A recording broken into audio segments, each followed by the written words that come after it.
Hi, everybody. It's Leah with Running USA, and I am particularly excited about this 5 questions today with Meg Treat. Welcome, Meg. Thanks for having me, Leah. It's so great to be a Running USA member and to work with you all the time on all things communications. Well, you make my job really easy. So I was sort of wishing before this was happening that you were like a mystery guest, sort of like they do on SmartList, so that I could say that it was a real treat to have you here today, and then everyone would know who it is. But all seriousness, that really is true. We've worked together for almost 10 years now, and I remember the first time we met, and it's just been so amazing to see your business grow and thrive since then. So congratulations. Thank you. And certainly we owe a lot of that to the opportunities that Running USA affords us to work with the great team there, you included, and all the places and spaces where we can meet industry leaders and find out about the stories that are making the industry move. Yeah, and that's such a perfect segue into our very first question. So I'm sure there's very few people out there who don't know you, but just in case, for those who haven't met you yet, Treat Public Relations works with races and race organizations all over the US. And what would you say is the most rewarding part of that? You really help events and races tell their stories in a variety of ways. Yeah, I think that overall, the most rewarding part of supporting our races with media relations, crisis communications, community outreach really comes down to talking about the impact that races have. I know that, at the end of the day, it's true when we boil down a race, there are two lines drawn on the ground, right? A start and a finish line, cones along the way, signage in between there. But there's so much more to a race for its community and for the participants that come and experience it. So to me, when we are able to tell the stories of participants who have overcome major hurdles to get there or who have a unique reason that they've arrived at that start line, and to really see the individual impact that comes from participating in a road race, all the way up to the community impact side, where I think about, talking through how the local economy is boosted by a race, how tourism is boosted by a race, and how it brings positive spirit to a community. Those pieces where you can see beyond just the nuts and bolts that it takes to put together a race and what it means on a more abstract level is really rewarding and really important to us. So, as you were just saying, every race definitely has its own personality. Talk to us a little bit about how you capture the spirit of the event, but then also incorporate it into a PR strategy that really prepares the event for anything that could happen and is strategic, like really presents all the different facets that are important to communities when races are taking place. Absolutely. For us, because we work with so many different events across the US, it's been easy to dial in a formula of the types of deliverables and activities that it takes to elevate a race in its local news media and in its community. So we take that structure that we know works at every race, and we're able to take the unique stories that live within that race and its own unique personality to customize it and make sure that every PR strategy has its own twist, even if we're able to fit it into this structure that we know works so that the results are on the way as we begin. It starts with a really in-depth onboarding.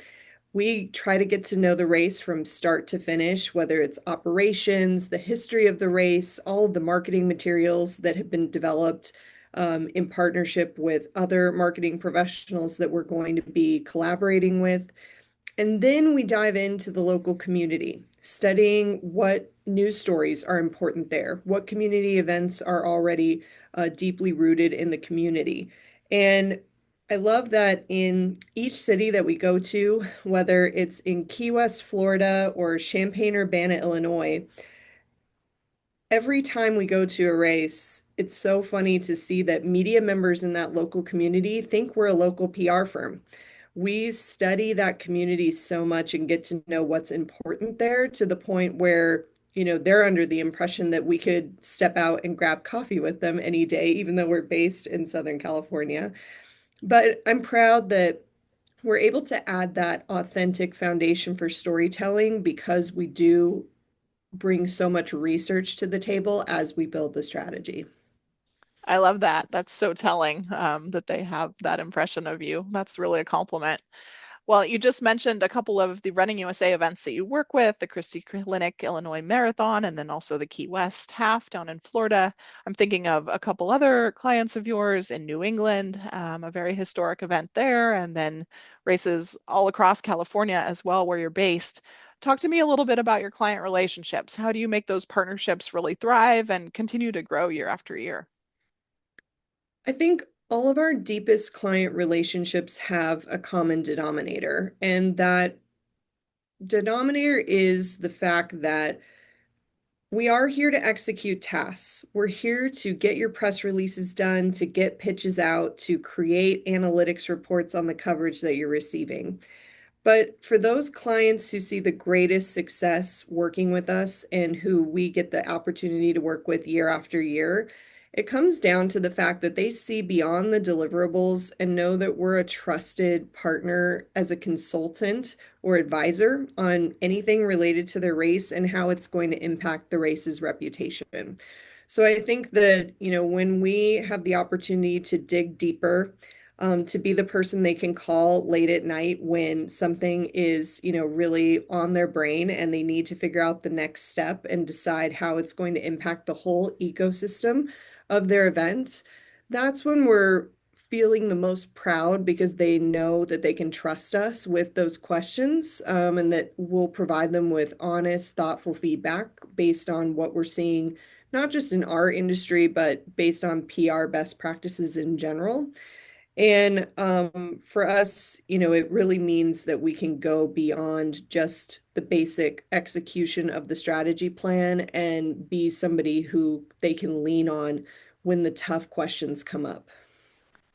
Diving a little bit deeper, sort of into that general area, obviously, a lot of reasons some events will turn to a PR firm is because crisis communication has unfortunately become a very real part of our industry space.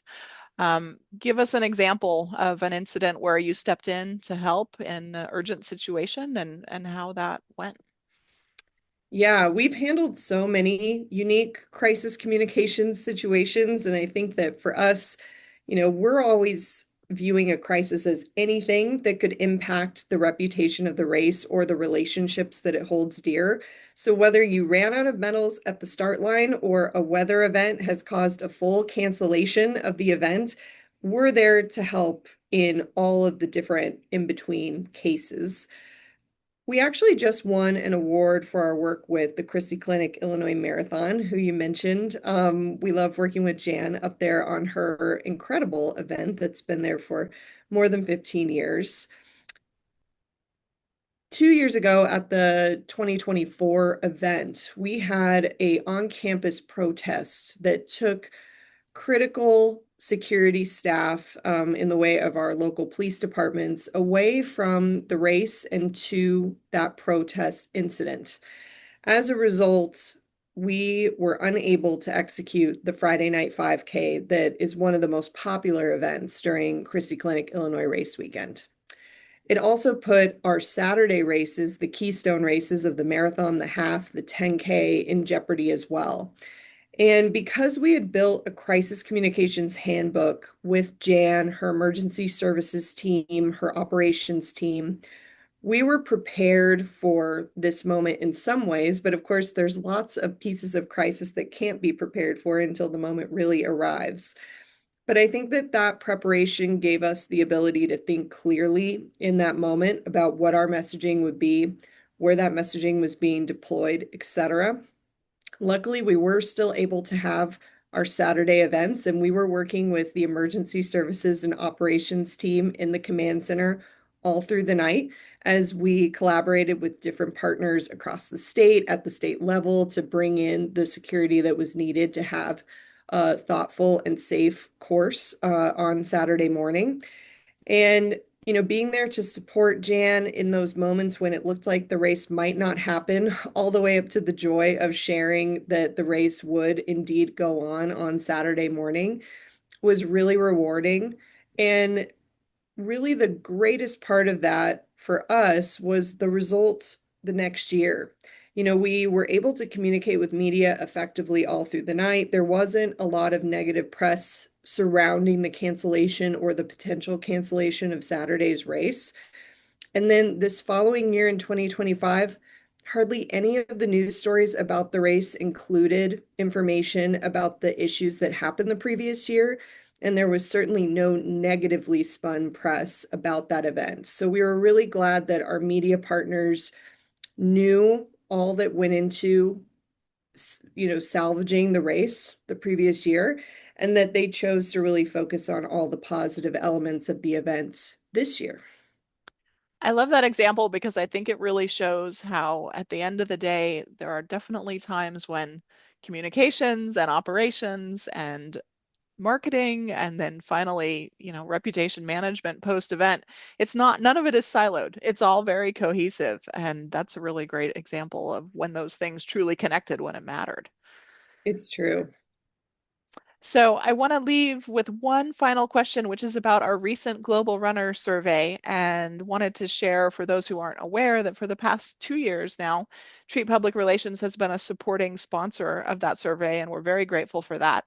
And as part of that sponsorship, one of the things that Meg and her team have done is asked some interesting questions that have helped provide additional information about marketing and communications for events. Meg, do you want to talk a little bit about just kind of the questions that you asked and then maybe what we've gained from them? Yeah, we've had a variety of great questions included thanks to this partnership, which we love, of course, to inform our own strategies, but we're so glad that for anybody who downloads the Global Runner Survey, that they can benefit from this knowledge too. For our team, it was really interesting to learn a little bit more about the impacts of how communications benefit an event, why it's important to runners that communications, whether it be on the marketing side or on the PR side, be polished, thoughtful, and something that race directors put at the forefront of their mind as opposed to it being an afterthought.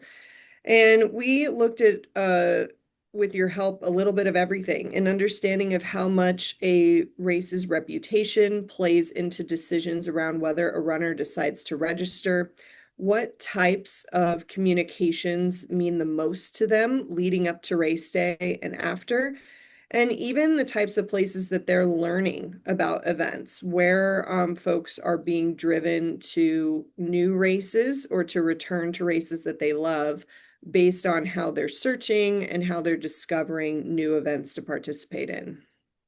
Yeah, that's definitely, I would say, an area where even just since you and I have been in this industry, there have been a lot of transitions and changes, and people are getting information about events from far varied sources than ever before. So thank you again for the sponsorship and also for just asking some really good questions. I'll drop a link to the survey into the text below this interview so that if people haven't downloaded it yet, they can grab the results. Meg, before we let you go, is there anything else that you would like to share? I would just say that, overall, the reason that we do what we do is because races are an opportunity for people to show up and find out what they're capable of and learn that anything is possible. That was why I showed up to a race when I started my running journey, and it changed my whole life. So I think that, of course, at the end of the day, we have a lot of fun pushing out press releases and stories that help benefit these events, but we couldn't do it without the members of Running USA and the greater event organizing community who put in the effort so that people can come have the transformational experience that a race can provide. So we're really thrilled to be in that space and to be a small part of the equation where people can have that life-changing experience.